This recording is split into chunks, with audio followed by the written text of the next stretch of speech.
In this series, we're talking about flower gardening. And in this segment, we're going to talk about how many plants to plant in any one group and how do I plant them. Again, gardening's like throwing a party. You never want to invite someone over and put them in the corner all by themselves. You don't want to time out your friends and you don't want to time out your plants. They want to be in groups. And they can be in groups of different plants too. They don't have to just be one plant. But a mass grouping is what plants do naturally. So in your garden, always plant them in groups of 3 or more. That's my basis. And I put a triangle, so I always put bulbs in a group of 3. Or plants, even larger.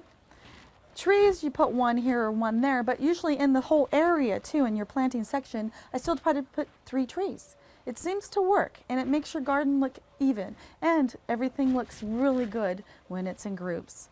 And you never know what your plants or your friends will do at parties. Once you put them in a group, let them be, and the rest we'll wait and see.